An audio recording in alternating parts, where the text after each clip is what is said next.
Hello friends. आज की class में हम लोग देखने वाले हैं हिंदी पेडागोजी के कुछ प्रश्नों को, जो कि सीटेट 2022 के लिए बहुत ही महत्वपूर्ण है। और आज हमने जो प्रश्न लिया है वे सभी प्रश्न 12 जनवरी 2022 को जो सीटेट का पेपर 1 हुआ था वहां से लिए गए हैं। तो चलिए शुरू करते हैं आज की क्लास को। देखिए, पहला प्रश्न है, एक शिक्षार्थी अपने संज्ञानात्मक स्तर से एक सोपान ऊपर के अपठित गद्यांश की समालोचनात्मक सराहना द्वारा अपनी पठन क्षमता प्रदर्शित करती है। यह किसके अधिक निकट है? ऑप्शन फर्स्ट है बोधगम्य निवेश, सेकंड है बोधगम्य उत्पाद, थर्ड है परिकल्पना का अनुवीक्षण और फोर्थ है प्राकृतिक क्रम।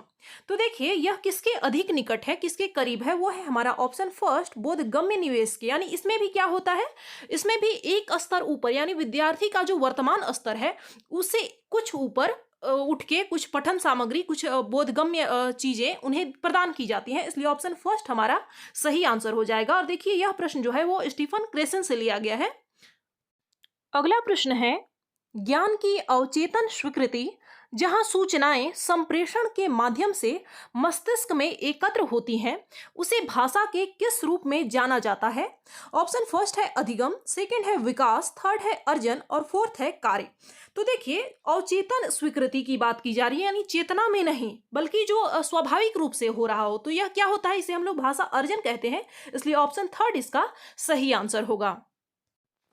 अगला प्रश्न है, निम्नलिखित में से कौन सा एक भाषा का अंग नहीं है? ऑप्शन फर्स्ट है ध्वनि, सेकंड है रूप, थर्ड है अर्थ और फोर्थ है पठन। तो देखिए, इसका जो सही आंसर हो जाएगा वो है हमारा ऑप्शन फोर्थ। पठन जो है वो भाषाई कौशल है, भाषा का अंग नहीं है। इसलिए ऑप्शन फोर्थ इसका सही आंसर होगा। अगला प्रश्न है, कौन सी पद्धति लिखित भाषा की अपेक्षा मौखिक भाषा पर अधिक बल देती है? ऑप्शन फर्स्ट है श्रव्य भाषा पद्धति, सेकंड है व्याकरण अनुवाद पद्धति, थर्ड है संरचनात्मक उपागम और फोर्थ है निगमन पद्धति। तो देखिए, इसका जो सही आंसर हो जाएगा वो है हमारा ऑप्शन फर्स्ट। ये क्यों होगा? क्योंकि बात की जा रही है मौखिक भाषा पर अधिक बल देना, और यहाँ बात की जा रही है श्रव्य भाषा पद्धति, यानी जो सुनने पर आधारित हो। तो आप सुनेंगे कैसे? सुनेंगे तभी जब कोई बोल रहा होगा। तो इसलिए ऑप्शन फर्स्ट इसका सही आंसर है। अगला प्रश्न है, किस पद्धति में शिक्षक को सभी पद्धतियों के बारे में जागरूक होना चाहिए? ऑप्शन फर्स्ट है व्याकरण अनुवाद पद्धति, सेकंड है प्रत्यक्ष पद्धति, थर्ड है गतिविधि आधारित अधिगम और फोर्थ है विभिन्न दर्शनग्राही ग्रहणशील पद्धति। तो देखिए, इसका जो सही आंसर हो जाएगा वो है हमारा ऑप्शन फोर्थ। अब हम ये समझेंगे कि आखिर फोर्थ क्यों होगा। देखिए, बाल केंद्रित शिक्षा में शिक्षक की जो भूमिका होती है वो एक प्रकार का परामर्शदाता की भूमिका में होता है। तो देखिए, यह परामर्श का भी बहुत सारा चरण होता है, बहुत सारी तरीके होती हैं, पद्धतियां होती हैं, जिनमें से एक विभिन्न दर्शनग्राही या फिर ग्रहणशील पद्धति भी से हम कहते हैं। और इसके भी बहुत सारे स्टेप होते हैं, जैसे कि किसी भी समस्या का अन्वेषण करना, उस समस्या को परिभाषित करना, फिर विकल्पों के बारे में, यानी उस समस्या को हल करने का कौन कौन सा विकल्प हो सकता है, फिर विकल्प का चयन हम कौन सा करते हैं, साथ ही लास्ट जो इसका स्टेप होता है उसमें हम लोग मूल्यांकन करते हैं, फीडबैक प्रदान करते हैं। तो इस तरीके से इसके जितने भी चरण हो गए उन सभी के प्रति जागरूक होना ही क्या है, ग्रहणशील पद्धति है। इसके लिए हमें जागरूक होना पड़ेगा, इसके हर एक पहलू को लेकर, चाहे हम समस्या को परिभाषित कर रहे हो, समस्या को समझ रहे हो या फिर मूल्यांकन कर रहे हो, चाहे फीडबैक दे रहे हो, इसमें हर एक पद्धति के बारे में जागरूक होना जरूरी है, तभी आप इसको कर पाएंगे। इसलिए ऑप्शन फोर्थ इसका सही आंसर है। अगला प्रश्न है, समाचार पत्र की मुख्य पंक्तियों पर सरसरी दृष्टि डालना किस प्रकार का पठन है? ऑप्शन फर्स्ट है गहन पठन, सेकंड है बारीकी से पठन, थर्ड है विस्तृत पठन और फोर्थ है सरसरी दृष्टि से देखना। तो देखिए, इसका जो सही आंसर हो जाएगा वो है हमारा ऑप्शन फोर्थ, सरसरी दृष्टि से उसे देखना कहेंगे हम। क्योंकि समाचार पत्र को बारीकी से कौन पढ़ता है, गहन पठन कौन करता है? अगर आप ऐसा करेंगे, अगर आप उसका पूरा लाइन बाय लाइन ऐसे पढ़ते जाएंगे तब तो वो पूरे दिन में खत्म नहीं होगा। इसलिए ऑप्शन फोर्थ इसका सही आंसर है। अगला प्रश्न है, निम्नलिखित में से कौन सी लेखन की विशेषता नहीं है? ऑप्शन फर्स्ट है मौखिक रिपोर्ट प्रस्तुत करना, सेकंड है अच्छा संगठन, थर्ड है स्पष्ट उद्देश्य और फोर्थ है व्याकरणिक परिशुद्धता। बहुत ही आसान सा प्रश्न है। इसका जो सही आंसर हो जाएगा वो है हमारा ऑप्शन फर्स्ट। अब मौखिक रिपोर्ट प्रस्तुत करने में आपको लेखन की जरूरत कहाँ से पड़ गई? अगर आप कुछ बोलकर बता रहे हैं तो फिर इसमें लेखन कहाँ है? इसलिए ऑप्शन फर्स्ट इसका सही आंसर होगा।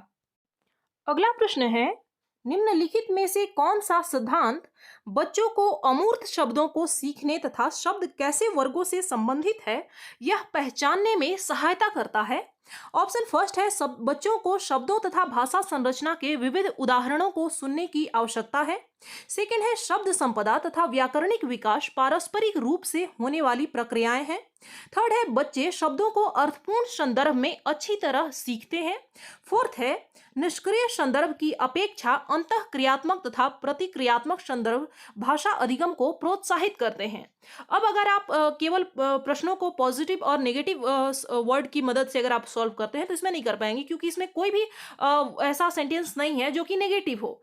लेकिन इसके लिए क्या है कि आप यह देखें कि प्रश्न आपसे पूछ क्या रहा है, क्या जानना चाहता है।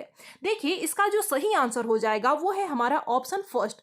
यहाँ पर बात की जा रही है कि शब्द की संरचना क्या है, कैसे वर्गों से संबंधित है, उसका जो रचना है वो कैसे हुआ। तो इसको समझने के लिए क्या करना होगा कि बच्चों को शब्दों तथा भाषा की संरचना यानी कैसे वो निर्मित हो रहा है उसके विविध उदाहरण यानी एग्जाम्पल को सुनने की जरूरत होती है। इसलिए ऑप्शन फर्स्ट इसका सही आंसर है।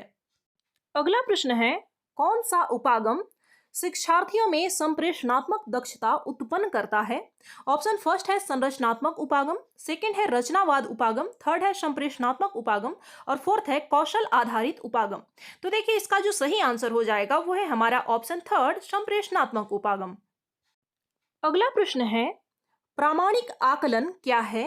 ऑप्शन फर्स्ट है मानकीकृत परीक्षण, जिसमें प्रश्न उत्तर चुनने के लिए सीमित संख्या में दिए जाते हैं, सेकंड है शिक्षार्थियों के निष्पादन के मापन का वह उपागम जो प्रत्यक्ष एवं सुसंगत तरीके से जांच करता है कि अधिगम उद्देश्य प्राप्त हुए हैं या नहीं हुए हैं, थर्ड है प्रतिभागियों का आकलन जहां कार्यक्रम के प्रतिफल पर बल दिया जाता है, फोर्थ है अनुदेशित इकाई के अंत में मानकों की तुलना में शिक्षार्थी के अधिगम का मूल्यांकन करना।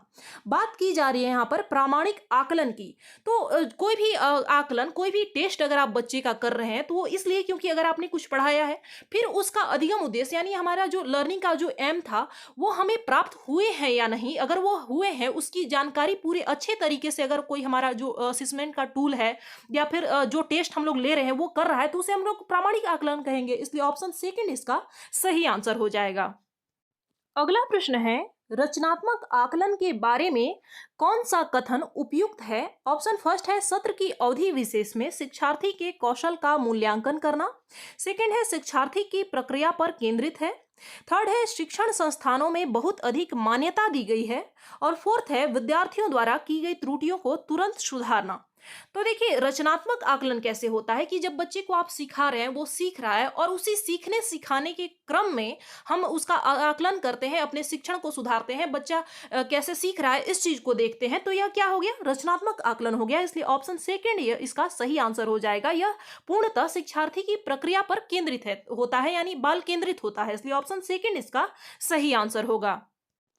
अगला प्रश्न है, स्वतंत्र लेखन का मुख्य लाभ यह है कि शिक्षार्थी, ऑप्शन फर्स्ट है यह महसूस नहीं करते कि उन्हें अधिक लिखना है या पूर्णतः सही होना चाहिए, सेकंड है अपनी प्रथम भाषा से लिखित भाषा की विशेषताओं को सम्मिलित कर सकते हैं, थर्ड है रचनात्मक बनने की स्वतंत्रता का लाभ उठाते हैं और फोर्थ है लिखने या न लिखने की स्वतंत्रता का लाभ उठाते हैं। अब स्वतंत्र लेखन में ऐसा नहीं है कि आपको लिखना ही नहीं है, इसलिए ऑप्शन थर्ड इसका सही आंसर हो जाएगा। रचनात्मक बनने की स्वतंत्रता का लाभ उठाते हैं, जो उनको समझ में आता है, जो उनके विचार होते हैं, जो थॉट होते हैं उसको वो लिखते हैं। इसलिए ऑप्शन थर्ड इसका सही आंसर है। अगला प्रश्न है, बच्चे किस अवस्था के दौरान तरह तरह के अक्षरों को मिलाकर ध्वनियां निकालने शुरू कर देते हैं, जैसे कि बा दा दा दा, इस टाइप का कुछ भी कैसे बोलना, किस अवस्था में बोलना शुरू कर देते हैं? ऑप्शन फर्स्ट है किलकारी करने की अवस्था, सेकंड है एक शब्दीय अवस्था, थर्ड है टेलीग्राफिक वाक अवस्था और फोर्थ है बबलाने की अवस्था।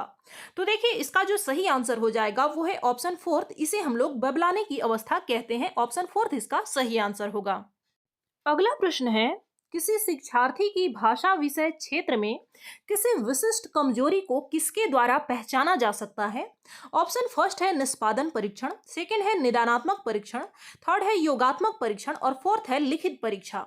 तो देखिए इसका जो सही आंसर हो जाएगा वो है हमारा ऑप्शन सेकंड। सबसे पहले हम विद्यार्थियों का निदान करते हैं, यानी जानते हैं कि कमजोरी क्या है उनकी, कैसे क्यों वो नहीं सीख पा रहे हैं, इसका कारण जानते हैं और उसके बाद हम उनका उपचारात्मक शिक्षण करते हैं, ये उपचार करते हैं। इसलिए ऑप्शन सेकंड इसका सही आंसर होगा।